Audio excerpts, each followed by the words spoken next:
बिस्मिल्लाहिर्रहमानिर्रहीम, अस्सलाम वालेकुम। देखिए, हम लोगों को शायद इस चीज़ का इदराक नहीं है, लेकिन इंडिया के इस्टेब्लिशमेंट, इंडिया की हुकूमत को, जो कि इस नारे पर आई थी कि उन्होंने अखंड भारत बनाना है, ग्रेटर इंडिया बनाना है, उनको अच्छी तरह पता है अहमद शाह अब्दाली, सुल्तान महमूद गजनवी और बाकी जितने भी फाइटर्स थे, उन्होंने इंडिया में आकर क्या किया।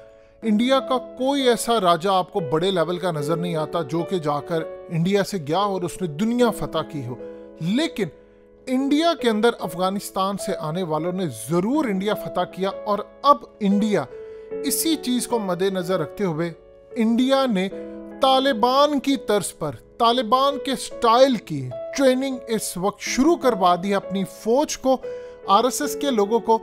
और इस वक्त सूरत हाल ये है कि उन्होंने, इस वीडियो की अहम डिस्कशन चलती रहेगी, लेकिन इससे पहले आप वीडियो को लाइक करें, हकीकत टीवी को सब्सक्राइब कर लें और बेल आइकन पर ज़रूर क्लिक करें। अमेरिका के अंदर अपना डेलीगेशन वो भेज रहे हैं और वो डेलीगेशन अमेरिकी थिंक टैंक से मिलेगा, अमेरिकी फ़ौज से, CIA से, और पूरी की पूरी ट्रेनिंग की स्पेशल लोगों की जो अफगानिस्तान में कई साल रहकर आए हैं, उनको इंडिया अब बुलाने जा रहा है कि ताकि वो तालिबान स्टाइल की ट्रेनिंग दें आकर उनको। असल में इंडिया तैयारी अब कर रहा है गज़वाए हिंद से बचने के लिए। इंडिया को पता है कि आज नहीं तो कल तालिबान ने आना ही आना है, वो इनकी तारीख से वाकिफ़ है। अभी जो मर्जी आप कर ले, आप किसी भी अफगान तालिबान के रहनुमा का इंटरव्यू सुनेंगे, वो कहेगा इंडिया से हमने अच्छे ताल्लुकात रखने हैं।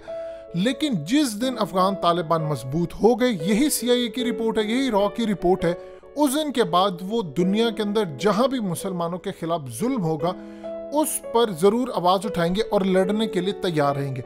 अब इंडिया ने काम ये शुरू किया है कि इंडिया ने अपनी फौज के कमांडोज को तालिबान स्टाइल की ट्रेनिंग दी है। उन्होंने अपने जो खास तौर पर जितने लड़ने वाले थे अफगानिस्तान के अंदर, जितने लोग थे, उनको बुलाया है, उनसे पूरी रिपोर्ट्स तैयार करवा रहे हैं। और इसके अलावा ये देख रहे हैं कि अमेरिका ने कहाँ कहाँ गलती की तालिबान से लड़ते हुए, वो क्या गलतियाँ थी जिसको इंडियन फौज ना दोहराए, और तालिबान से जब भी उनका गज़वा हिंद में लड़ाई में मामला हो तो पूरी तरह वो इस चीज़ को अच्छी तरह समझे और लड़े उनके साथ। इसके अलावा उन्होंने पश्तो और फारसी अपने ये तमाम कमांडर्स को सिखाना शुरू किया। आप देखते जाइएगा, with the passage of time ये खतने भी करेंगे। उसकी रीज़न क्या है? देखिए, अभी इनका स्टाइल ये है कि अफगान तालिबान जिस तरह की लड़ाई लड़ते हैं, सुरंगें खोदते हैं या वो पहाड़ों से आते हैं, एक बात आप ज़हन में रखिएगा, अफगानिस्तान में पहाड़ों की जंग है डिफरेंट। देखिए, जो अफगान कौम है, ये लोग अपने दिमाग में सिर्फ फतह रखते हैं, और इनकी फतह ये नहीं होती, बेसब्रे नहीं होते। वैसे कहा जाता है कि गुस्से वाले, ये बेसब्रे नहीं होते।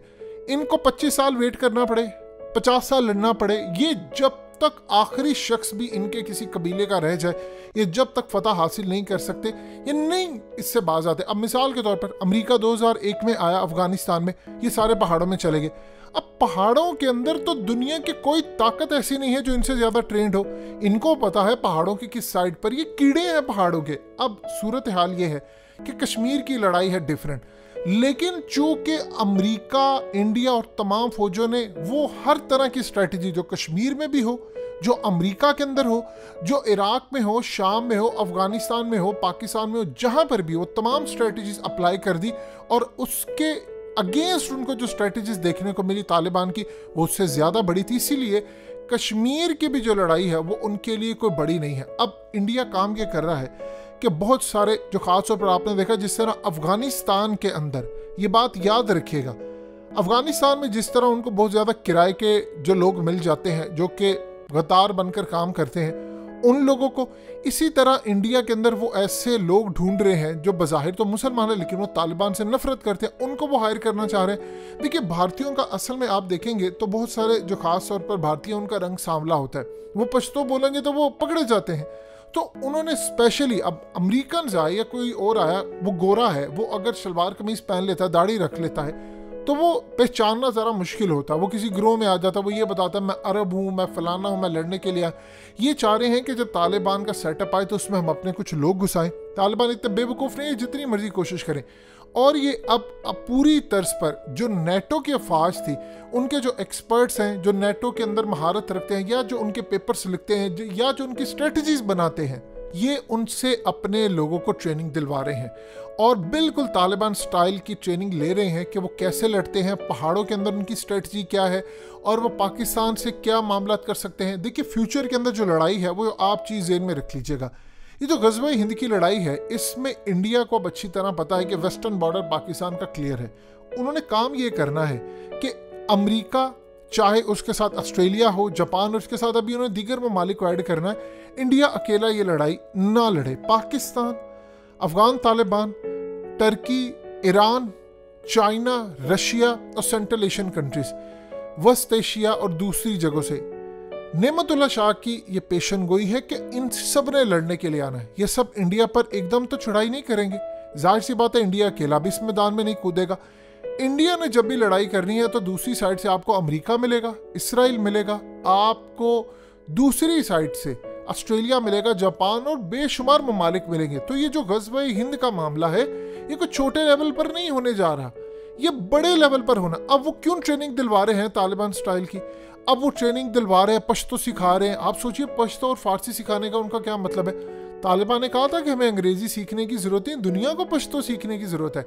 वो फारसी उनको, यानी वो चाहते हैं कि हर लेवल पर कम्युनिकेट करना, धोखा देना इस जंग के अंदर, ये कोई छोटी जंग नहीं है। अब इंडिया पहली मर्तबा अगर इंडिया की स्ट्रेटजी के मुताबिक देखे तो वो समझदारी करे, उसको पता है 3 साल बाद हो, 5 साल बाद हो। देखिए जो अहले नज़र लोग हैं उनके मुताबिक बहुत सारे अहले नज़र ने जो टाइम दिया है कि इंडिया और पाकिस्तान की जो लड़ाई है वो है 2023 से 2025 तक का टाइम है, ये अहले नज़र ने दिया हुआ है। जो इंटेलिजेंस इदारे हैं उनके मुताबिक 2024 से 2027 तक का टाइम है।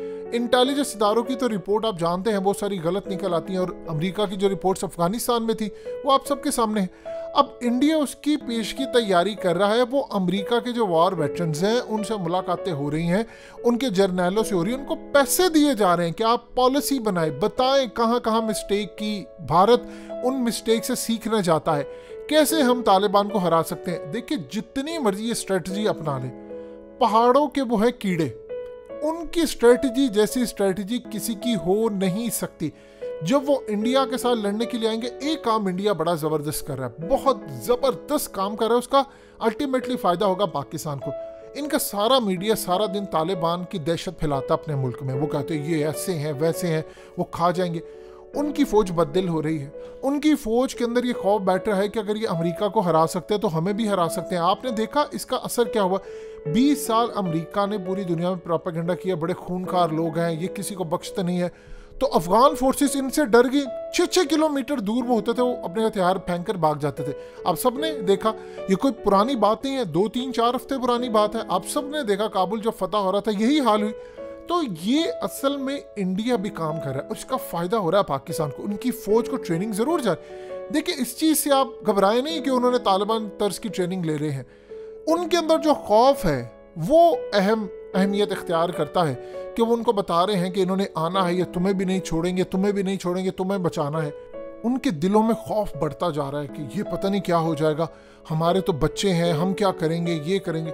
अफगानियों का मामला हो रहा है, पश्तूनों का मामला हो रहा है। उनकी दोस्तियां और दुश्मनियां कब्र की दीवारों तक जाती हैं। यानी अगर उन्हें किसी दोस्ती की है तो मेहमान नवाजी की तो मिसाल इस तरह की है कि अमेरिका ने कहा उसामा दे दो, उन्होंने कहा नहीं, तुम सबूत दो फिर हम उसे हैंड ओवर करेंगे, क्योंकि हम अपने मेहमान की बेइज्जती नहीं करते। ये उनका कल्चर है, वो कभी शिकस्त नहीं खा सकते। ये जहां भी जाएंगे फतह होगी। और खुरासा की हदीस तो आपके सामने है। हकीकत टीवी को सब्सक्राइब करना मत भूलें, वीडियो को लाइक करें, शेयर करें और कमेंट सेक्शन में अपनी राय का इजहार ज़रूर करें।